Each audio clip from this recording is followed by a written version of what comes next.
오늘은 미셔널 처치라는 제목으로 하나님 말씀 증거하도록 하겠습니다. 제가 금요예배 설교를 통해서 교회 설립 40주년을 맞이하는 우리 교회가 어떤 교회가 되면 좋을까를 묵상을 하고, 우리가 꿈꾸는 교회, 또 우리가 되고 싶고 만들어야 하는 교회는 어떤 교회의 모습인지 그 말씀을 지금 나누고 있습니다. 제가 첫 번째 시간에는 승리하는 교회에 대해서 말씀드렸고, 두 번째 시간에는 충만한 교회에 대해서 말씀드렸고, 제가 세 번째 시간에는 치유하는 교회에 대해서 말씀을 드렸고, 오늘은 미셔널 처치에 대해서 말씀을 드리려고 합니다. 제가 그냥 영어 표현 그대로 적었습니다. 사실 미셔널 처치는 선교적 교회가 아닙니다. 선교하는 교회라는 의미도 아닙니다. 그냥 미셔널 처치가 고유적인 의미를 가지고 있습니다. 그러면 미셔널 처치가 도대체 무슨 의미일까요? 자, 화면 한번 보여주세요. 미셔너리와 미셔널의 차이가 무엇일까요? 미셔너리는 선교사 혹은 선교 또는 형용사적인 의미로 선교하는 의미로 이렇게 쓰입니다. 즉 미셔널이라고 하는 것은 과거의 선교적 개념으로서 소수의 사람들이 다른 곳에 가서 해외 선교를 가고, 또 어떤 전문가들이 할 수 있는 사역을 하는 것, 그것을 바로 선교사가 된다 혹은 선교 사역을 한다, 미셔너리라고 하는 단어를 사용을 했습니다. 우리가 미셔너리라고 하는 그 단어를 사용할 때는요, 그러면 우리는 무엇을 하는가? 평신도들은 무엇을 하는가? 선교사님들은 본인들이 미셔너리가 되셔서 선교 사역을 하러 가시는 거고, 우리는 무엇을 하는가? 우리는 선교사님을 파송하고, 또 선교 헌금을 하고, 또 선교사님들을 위해서 기도하는 것으로 저희가 생각을 했습니다. 그런데 미셔널은 조금 의미가 다릅니다. 이 미셔널의 의미는 단순히 선교하는 선교적 그런 교회가 아니라 총체적인 개념입니다. 성도님들이 자기의 삶의 자리에서 나를 많은 제사장으로 부르시고 복음을 전하신 그 사명을 가지고서 삶의 모든 순간에서 어느 곳에서나 선교적인 그런 삶을 사는 것입니다. 또 교회가 그런 본질적인 선교의 어떤 그런 사명을 감당하는 것, 그것을 바로 미셔널 처치라고 할 수가 있습니다. 그럼 왜 이런 미셔널 처치의 개념이 나오게 됐을까요? 오늘날의 교회가 너무 제도화되어 갔기 때문입니다. 다음 화면 한번 보여주세요. 오늘날의 교회의 모습을 가만히 살펴보면 교회가 건물 중심, 또 어떤 장소 중심의 개념으로 되어 있습니다. 그래서 에너지 사역이 어디로 모이냐면 자꾸 안으로만 모입니다. 그래서 교회를 평가할 때는 몇 명 모이냐, 얼마나 크냐, 숫자나 통계를 중심으로 하고, 그리고 예전에 가지고 있었던 전통과 질서들을 이렇게 보존하려는 경향이 많습니다. 선교를 하더라도, 전도를 하더라도 그것이 어떤 프로그램으로 이렇게 하게 되는 경우가 많습니다. 무슨 전도 훈련을 하는 것, 아니면 선교 훈련을 하는 것. 그러니까 내 삶의 어떤 부분들을 다 하고 나서 따로 시간을 뭔가를 내서 어떤 프로그램으로 내가 무엇인가를 전도를 하든 선교 훈련을 받든 하는 것. 그리고 이것은 문화적인 연관성이 거의 없습니다. 계속 보여주세요. 그리고 직접적인 복음 전파가 아니라 암시적인 복음 전파를 중요시하고 있습니다. 이제 저 보시고요. 사실 시대가 정말 많이 변했습니다. 세대가 많이 달라졌습니다. 일단 도시화가 되었고, 세계화가 되었고, 또 플러리즘이라고 해가지고 너무나 복잡한 세상이 되었습니다. 그리고 지식의 시대, 또 테크놀로지의 시대가 되었고, 특별히 포스트 모더니즘이 생기게 되면서 절대적인 게 다 없어져 버렸습니다. 그냥 당신이 생각하는 것이 진리이고 다른 사람이 뭐라고 하든 네가 생각하고 네가 결정하는 것이 그 답이 될 수 있다. 우리가 살고 있는 시대가 그렇게 변해 버렸습니다. 예전에는 교회가 이 세상을 이끌어갔는데 지금은 변해가는 그 세상을 교회가 쫓아가기도 벅찬 시대가 되어버린 거예요. 우리 교회가 지금 많이 고령화가 되어가고 있습니다. 지금 미국의 대표적인 제일 큰 장로교단이 PCUSA인데 PCUSA 그 교회에 속한 교인들의 평균 연령이 62세로 통계가 나왔습니다. 상당히 높은 거죠. 어쩌면 미국에는 한인 교회들도 아마 비슷할 거라고 생각이 듭니다. 그래서 교회가 이 복음 전도를 많이 이뤄가고 있습니다. 지금 교회에 나오고 있는 성도님들이 커스터머가 되어가고 있습니다. 그러니까 교회에 나오시는 성도님들이 소비자가 되어 가시는 거예요. 그래서 성도님들이 교회에 이런 것들을 요구합니다. 나의 필요를 채워주세요. 그게 요즘 성도님들이 교회에 바라고 원하는 겁니다. 그러니까 성도님들이 자기의 삶에서 어떤 미셔널 성도, 미셔널 처치를 이루면서 내 삶 속의 모든 영역이 예수님을 전하는 삶의 영역이 되어 가야 될 텐데 그렇지 못한 거예요. 80% 혹은 90%의 성도님들이 복음 전도와 전혀 상관없는 그런 삶을 살아가고 있습니다. 그래서 미셔널 처치를 저희가 만들어야 되는데 미셔널 처치를 몇 문장으로 이렇게 정의하면 이렇습니다. 물론 모든 의미를 이 미셔널 처치를 다 설명할 수는 없겠지만 이렇게 미셔널 처치를 정의를 할 수가 있습니다. 다음 화면 한번 보여주세요. 우리 같이 한번 읽어보겠습니다. 자, 시작. 세상을 향한 하나님 선교의 에이전트가 되는 실제적인 목적을 가지고 스스로 자신을 정의하고 삶을 형성하는 하나님 백성의 공동체. 자, 그 밑에 있는 것도요. 자, 시작. 세상으로부터 부름받은 그의 백성들이 거시적 측면에서 하나님 나라 회복을 위해 세상을 섬기며 미시적 측면에서 잃어버린 영혼들의 전인적 구원을 위해 세상으로 보냄받은 선교적 공동체.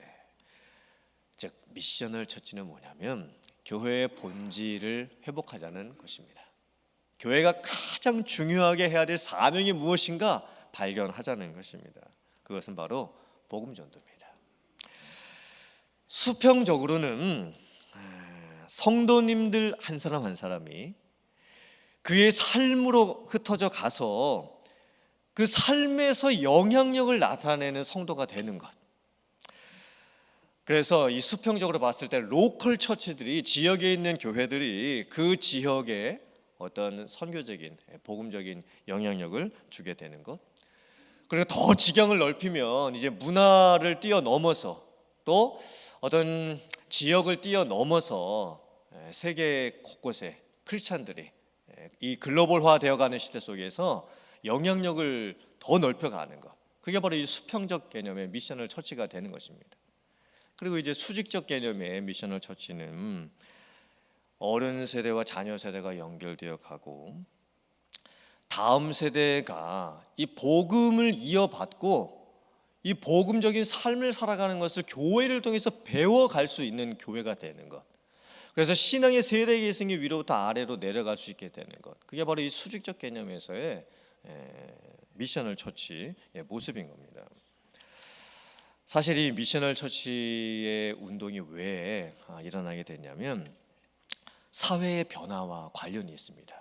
다음 화면 한번 보여주세요.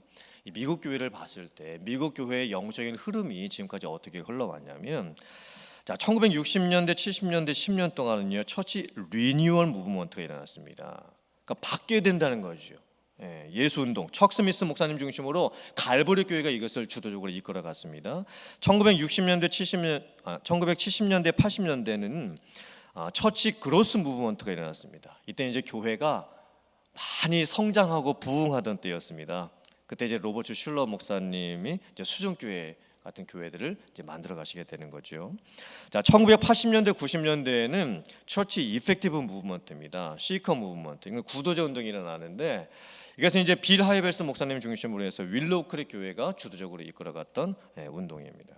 그리고 1990년대 2000년대가 되면 처치 헬스 무브먼트가 일어나는데 이게 교회를 건강하게 세워야 된다라는 운동입니다. 왜냐하면 이 1990년대 이후에는요, 이 교회를 향한 도전이 참 많았습니다. 포스트 모더니즘, 이머징 교회 등이 일어나고 교회가 너무 다양스러워지고 혼란을 겪게 되는 때였어요. 그러면서 교회의 건강성을 지키려고 하는 운동이 생겼던 거예요. 그러면서 이제 미셔널 처치의 개념이 등장을 합니다. 미셔널 처치를 이루어야 된다는 거. 이제 저 보시고요. 1960년대, 70년대 이 미국의 모습은 어땠냐면 히피 문화라고 들어보셨죠? 여러분 히피 분들이 어떤 분들입니까? 이렇게 머리 이상하게 이렇게 삐죽삐죽 올려놓고 어떤 자유분방, 젊은이들의 문화 속에 술과 마약과 쾌락과 방종이 나타나던 때였습니다. 그때 교회가 그것을 바꿔놓기 시작을 합니다. 척 스미스 목사님 같은 분들이 나오셔가지고 이 캘버리 처치가 이제 여러 지역 교회들을 만들어 가면서 그 젊은이들이 교회로 모이게 하고, 그리고 교회의 찬양도 그때 참 많이 바뀌었습니다. 전통적인 이런 힘, 이런 찬양이 아니라 어떤 열린 예배, 열린 찬양 이런 것들이 만들어지게 되면서 심지어 히피들도, 그런 문화를 가진 사람들도 교회 안으로 들어오면서 회개하고 예수님을 믿는 역사들이 일어났던 거예요. 그때 교회가 세상을 주도해 갔습니다. 그리고 10년이 지나서 1970년대, 80년대 이제 교회 성장 운동이 일어나죠.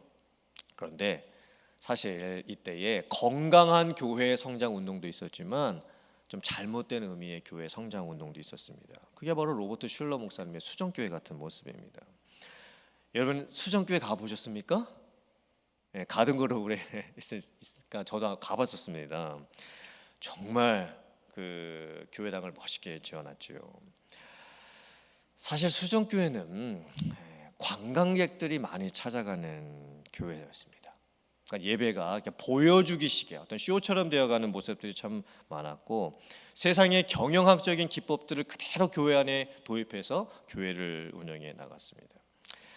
그 로버트 슐러 목사님이 가지고 있었던 그 목회 철학이 전형적인 인본주의 목회 철학이었습니다. 우리가 할 수 있다. 즉 사람이 다 해낼 수 있다. 긍정적인 사고를 통해서 뭐든지 다 해낼 수 있다. 그 관점으로 목회를 해 나가셨던 거예요. 물론 건강하게 잘 부흥하고 잘 성장했던 교회들도 있었지만 그렇게 잘못된 방향으로 성장하고 부흥해가는 교회들도 생기게 됐습니다. 결국 수정교회도 이제 교회가 부도가 나고 그 교회가 이제 매각이 돼서 팔려버리게 되죠. 하지만 1970년대, 80년대는요 미국 교회의 부흥의 시대였습니다. 어쩌면 한인분들도 1970년대, 80년대 미국으로 이민을 많이 오셨잖아요. 그래서 1970년대, 80년대 한인 이민교회가 세워진 그때 그 당시가 미국 교회도 엄청난 부흥을 경험하게 된 때였습니다. 어쩌면 그 혜택을 우리 한인 교회들이 받았지요. 그래서 1970년대와 80년대에 엄청나게 많은 한인 교회들이 이 미국에 세워지게 됐던 거예요. 그리고 이제 1980년대, 90년대가 되어 가면요, 이제 구도자 운동이 일어나게 됩니다. 이때는 교회 관심이 이제 약간 바뀌기 시작합니다. 그동안 교회 안에서 성장을 이루었던 교회들이 이 교회 밖에 있는 이 불신자들을 어떻게 전도해야 될까, 거기에 관심을 갖게 됩니다. 그러면서 이제 빌 하이벨스 목사님이 시크스 예배 같은 것들을 만드시게 되죠. 아직 하나님을 안 믿는 분들이 교회에 와서 그들 중심으로 예배를 드릴 수 있게 해 주었던 겁니다. 물론 장점도 있었죠. 하지만 또 단점도 있었습니다. 이때부터 교회가요 예배당 구조가 바뀌기 시작합니다. 예배당 구조가 극장식으로 다 바뀌어가기 시작해요. 그리고 이런 조명 같은 것들, 또 영상 같은 것들이 예배에 도입이 되기 시작하고, 드라마 같은 것들이 예배 순서에 들어오기 시작을 하는 거예요. 물론 이것은 교회의 어떤 전도에 대한 엄청난 동력을 만들어냈습니다. 그러니까 교회 안으로 흘러 들어왔던 그 영적인 에너지를 이제 교회 바깥으로 흘려 내보내는데 엄청난 중요한 영향력을 주었습니다. 하지만 이 예배의 본질이 좀 바뀌기 시작을 했습니다. 하나님의 영광을 위해서 드려야 됐던 그 예배가 사람의 만족과 사람의 분위기를 살피는 예배로 바뀌어가기 시작을 했던 거예요. 그리고 1990년대 그다음에 2000년대에 들어서면 이머징 교회도 등장을 하는데, 이머징 교회가 뭐냐면 예전적인 전통과 이 신비적인 체험을 결합하는 시도입니다.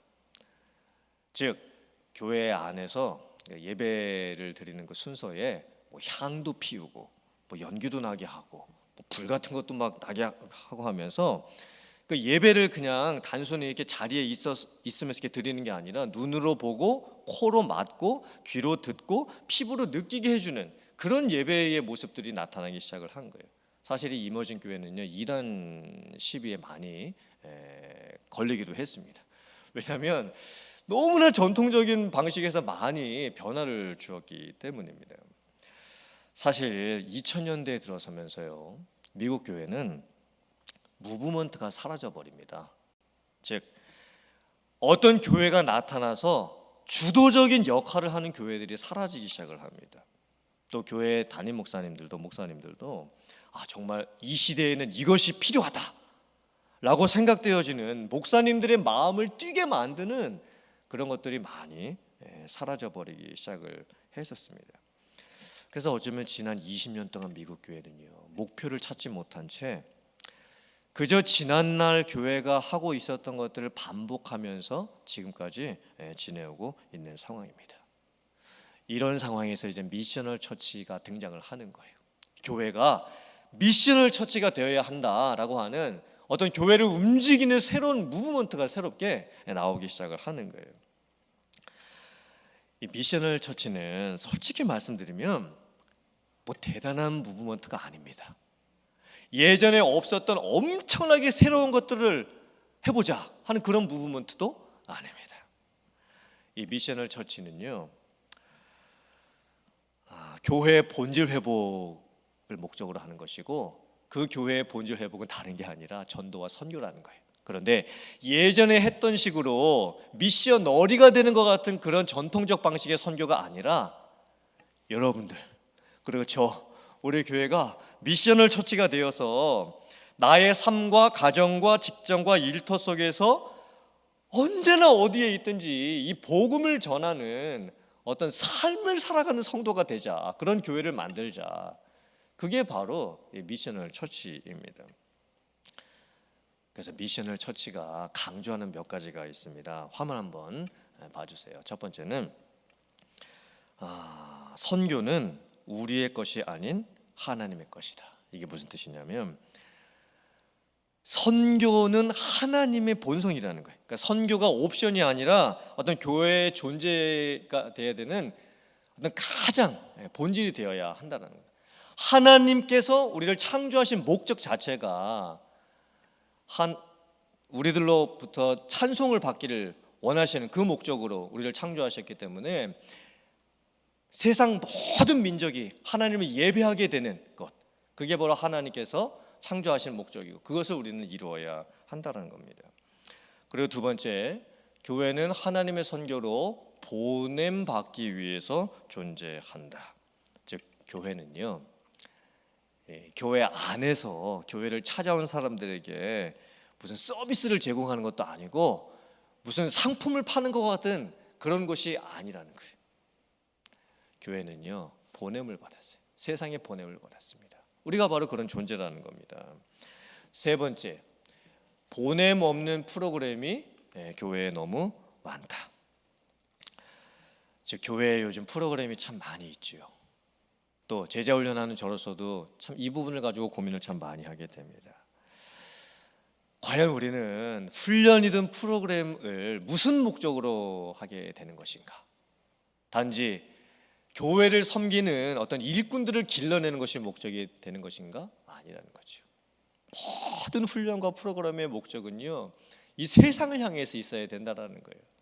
그러니까 저희들이 제자 훈련을 받으면서도 많이 생각을 해봐야 됩니다. 이게 프로그램을 이수하는 식의 교회 안에 프로그램이 되면 안 된다는 거예요. 삶의 현장을 터치할 수 있는 훈련이 돼야 된다는 겁니다. 그리고 네 번째, 교회는 자기 자신을 위해서 존재하지 않고, 다섯 번째, 우리 같이 한번 읽어보겠습니다. 시작.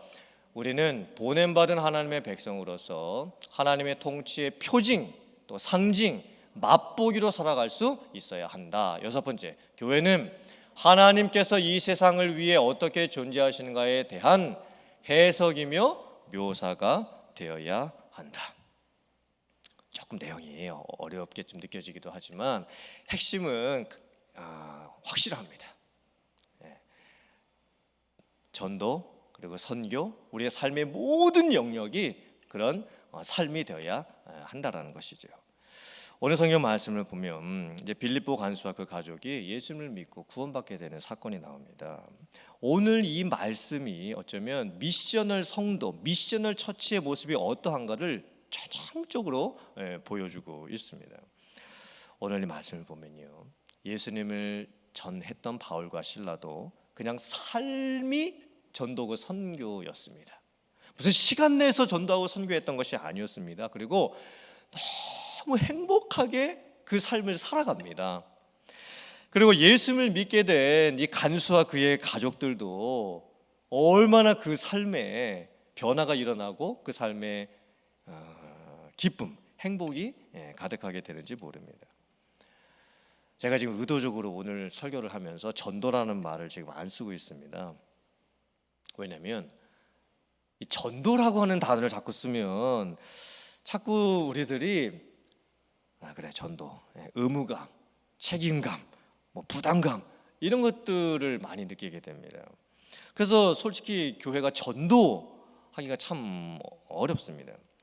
그런데 예수님을 전하는 삶, 그리고 예수님을 전하는 교회, 이렇게 저희들이 생각을 한다면 숨을 쉬는 것은 자연스럽게 되는 거죠. 예수님을 전하는 삶도 그냥 자연스럽게 이루어져 가는 겁니다. 누가 명령해서 하는 것도 아니고 부담감을 가지고 하는 것도 아닙니다. 그냥 그 삶이 그렇게 되어 가는 겁니다. 바울과 실라 한번 잘 보세요. 지금 바울과 실라가 감옥에 갇혀 있죠. 근데 그 감옥에서 찬송을 합니다.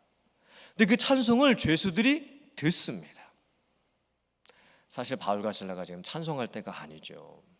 어쩌면 감옥에 갇혀가지고 걱정하고 염려하고 또 두려워하고 신세 한탄하고 곡을 해야 하는 상황입니다. 애곡을 해야 되는 상황인 거죠.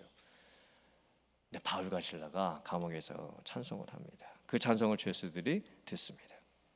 바울과 실라는 감옥에서도 예수님을 전하는 삶을 지금 살고 있습니다. 어디서든지 어떤 상황에서든지 예수님을 전하는 그냥 삶을 살아가고 있을 뿐입니다. 오늘 사건에서 제일 놀라운 부분이 뭐냐면 지진이 일어났다, 옥터가 움직였다, 감옥문이 열렸다, 모든 죄수의 손과 발에 매여있던 수갑들이 다 풀어졌다, 이 기적이 아닙니다. 오늘 이 본문에서 가장 놀라운 모습은 뭐냐면 바울과 실라만 도망을 안 간 게 아니라 함께 그 감옥에 있었던 죄수들이 다 도망을 안 갔다라는 거예요. 여러분, 이게 너무나 놀라운 일 아닙니까? 바울과 실라가 옥터가 움직이고 문이 다 열리고 수갑이 다 풀어져서 도망을 안 간 거, 그건 이해가 됩니다. 그런데 어떻게 다른 죄수들도 도망을 가지 않았을까요? 어떻게 그 감옥에 갇혀 있었던 다른 죄수들도 충분히 도망을 갈 수 있는 상황인데 도망을 가지를 않았을까요? 간수가 그 죄수들이 도망간 줄로 알고 자다가 깨어서 일어났을 때 스스로 칼을 빼가지고 자기를 하려고 하죠. 그때 바울과 실라가 이렇게 말합니다. 우리가 다 여기 있노라. 바울과 실라를 포함해서 모든 죄수들이 다 도망을 가지 않았으니 죽지 말아라, 이렇게 지금 이야기를 하는 거예요. 모르겠습니다. 그 감옥에 있었던 그 죄수들이 왜 도망을 안 갔을까? 바울과 실라가 했던 그 찬송 가운데 들어 있었던 복음의 메시지를 그들이 들었을까? 그들이 어떤 마음이 움직이게 되는 어떤 영향력이 무엇인가 있었을까? 정확하게는 모르겠지만 분명히 그 그 바울과 실라의 찬송은 죄수들에게 어떤 영향력을 주었음이 분명합니다. 그렇지 않고서는 그 죄수들이 도망을 안 갔을 수가 없습니다. 잘 보세요. 바울과 실라는요, 그냥 삶을 살았던 거예요. 뭐 전도하자 이랬던 게 아니었습니다. 그냥 자기 안에서 삶으로 나타나는 그 예수 그리스도의 그 모습이 있었던 거예요. 그리고 그 죄수들이 그것을 보게 된 겁니다. 보고 그리고 듣게 됐던 거예요. 예수님을 믿는 단계까지 갔는지 안 가는지는 확실하게 모르겠지만 분명히 영향을 받았습니다. 이게 바로 미셔널 처치입니다. 미셔널 성도고. 그냥 나는 사는 거예요. 예수님을 드러내는 그런 삶을 내 삶의 현장에서 가정이든 직장이든 일터이든 어느 곳에든 누구를 만나든지 그냥 사는 겁니다. 근데 다른 사람들이 느끼는 거예요. 그게 다른 겁니다. 우리는 전도하려고 하면 자꾸 뭐 사형리를 들이내고 뭐 이렇게 하는 그런 식으로 전도를 하려고 하는데 그게 아니라는 거예요. 내 삶의 주변에 있는 그 누군가가 나를 통해서 드러나는 예수님을 보게 되는 것, 그리고 나의 삶의 그 흔적을 통해서 그 예수님을 보고 만나게 되는 것. 우리가 정말 그런 삶을 살 수 있으면 얼마나 좋겠습니까? 오늘 사건에서 또 놀라운 사건의 기적 중에 하나는 뭐냐면요, 간수뿐 아니라 그 간수의 모든 가족들이 다 예수님을 믿게 되었다는 겁니다. 참 놀라운 한마디였습니다. 주 예수를 믿으라. 그리하면 너와 내 집이 구원을 얻으리라. 너무나 간단한 말이었습니다. 주 예수를 믿으라. 그리하면 너와 내 집이 구원을 받으리라. 그리고 간수가 이 바울과 실라를 자기 집에까지 데리고 가지요. 한번 생각해 보세요. 사실 그 간수의 가족들은요, 이게 아닌 밤중에 홍두깨입니다. 뭐 앞뒤 상황이 전혀 지금 알지 못하는 상태에서 이 간수의 가족들이 바울과 실라를 맞이하게 되는 거예요. 근데 바울과 실라가 전해줬던 그 복음을 다 마음이 열려서 듣고 믿고 구원받는 역사가 일어나게 됩니다. 그리고 간수는 매맞은 바울과 실라를 씻겨주고 가족들은 다 세례를 받고 음식을 다 같이 나누어 먹으면서 온 집안이 하나님을 믿음으로 기뻐하게 됩니다. 여러분, 이런 모습이 내 주변에 있는 그 누군가에게, 그 누군가의 가정에 일어나면 얼마나 좋을까요? 교회에 많은 사명이 있지요. 하지만 정말 본질적인 사명은 미셔널 처치가 되는 것입니다. 오늘 저희들이 말씀을 보면서 저와 여러분들의 삶이 그냥 그 삶 자체가 예수님을 드러내고 나타낼 수 있는 그런 삶이 될 수 있기를 주님의 이름으로 축복합니다. 그래서 여러분들 기도해 보시고 실천해 보세요. 정말 구체적으로 실제적으로 어떻게 내가 내 삶을 통해서 예수님을 드러내는 삶을 살아갈 수 있을까? 그리고 우리 교회가 어떻게 하면 미셔널 처치가 돼서 정말 불신자들이 예수님을 믿고 우리 교회 안에 와서 함께 기뻐하고 함께 춤을 출 수 있는 그런 교회를 이룰 수 있을까? 이 비전을 위해서 여러분들이 기도해 주시고 또 함께 이런 교회를 이루어가고 정말 이 시대에 정말 우리 교회가 이런 미셔널 처치로 쓰임 받는 우리 교회가 될 수 있기를 기도해 주시는 여러분들 다 되실 수 있기를 주님의 이름으로 축원합니다. 아멘.